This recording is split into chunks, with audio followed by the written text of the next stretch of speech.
What's up, everybody? Welcome to another episode of China Update, where I provide you guys with the most up-to-date political, economic, and geostrategic analysis on the world's number 2 economy.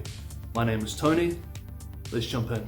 Happy Sunday, everybody. I hope you're having a lovely weekend.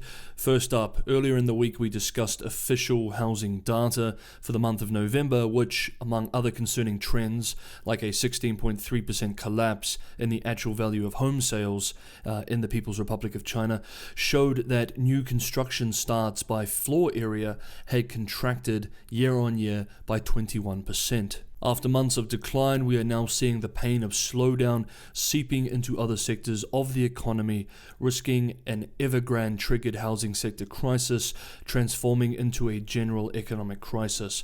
When we talk about the point that housing development represents a historically high percentage of GDP in China, somewhere from 25% to 30%, this is not just counting the physical homes that are built, but the massive industrial supply chains and tertiary sector services, from banks to real estate agencies, that support the taking of a piece of land and turning it into an apartment for a family who will spend half their life paying for it. Indeed, according to US-based ratings agency Moody's, which places housing development in China at about 28% of GDP, only 7% of that is directly from property, with 21% indirectly coming from construction and through sectors along the supply chain.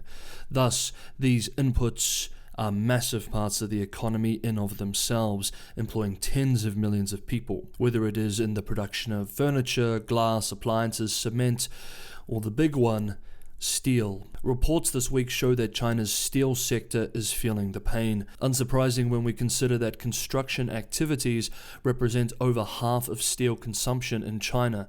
Steel prices are down from their record highs seen earlier this year, due primarily to a collapse in demand in recent months. Indeed, the slowdown in housing construction has resulted in China's monthly crude steel output plunging over 20% since September, and iron ore futures on the Dalian commodity exchange are down more than 45% from their record in May. Singapore-based media outlet CNA interviewed a Beijing-based steel trader who expressed this week, quote, "We normally stockpile steel products in winter at relatively lower prices and sell them after the New Year holidays when consumption resumes.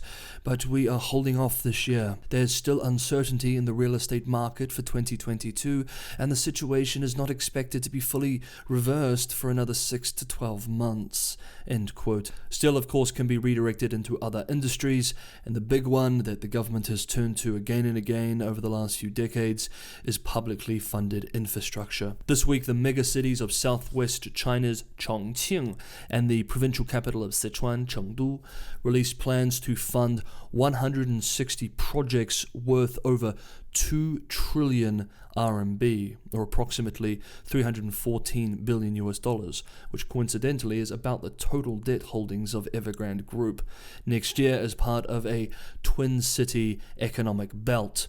This is a huge jump from the approximately 15 billion RMB spent on the twin city economic belt in 2020. According to Hong Kong-based South China Morning Post, the blueprint includes, quote, joint development of a world-class equipment manufacturing industry cluster, an industrial internet zone, a port logistics system, and a program to bring carbon emissions to peak, end quote. And I think this moves us nicely on to our next story for today's China Update: local government debt. By the way, guys, if you enjoyed the episode, please hit that like button. It's the only way a small channel like this will be shown to new people on YouTube.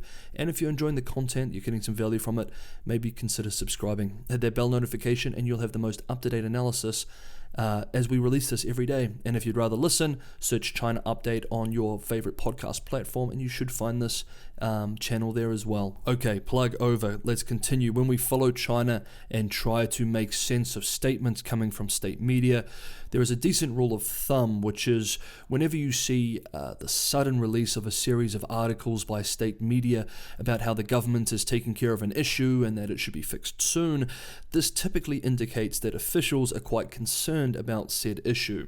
So when we see an article by state-run Xinhua titled, quote, "Debt risks of China's local governments generally under control," end quote, this tells us that central government regulators are increasingly concerned about local government debt.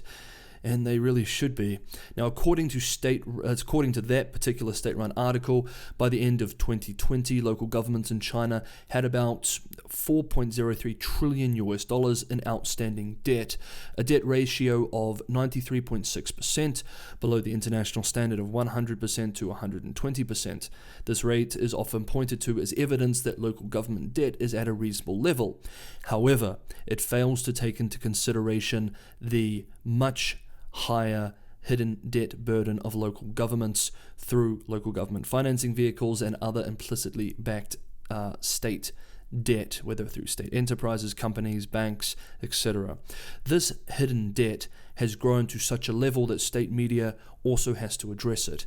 In a piece entitled, quote, "China to curb new hidden debt in 2022 to fend off systemic financial risks," end quote, the state-run Global Times expressed, quote, "China will firmly curb the increase of new hidden debt and stabilize the mechanisms that settle existing hidden debt to guard against systemic financial risks," end quote. Indeed, China's Vice Finance Minister Xu Hongcai said at a press conference of the State Council Information Office on Thursday, quote, "China will strictly block the back door of illegal debt issuing, strengthen management of risk sources, and require stricter screening of local construction projects to avoid having new projects funded by new hidden debt," end quote. So how much debt are we talking about here?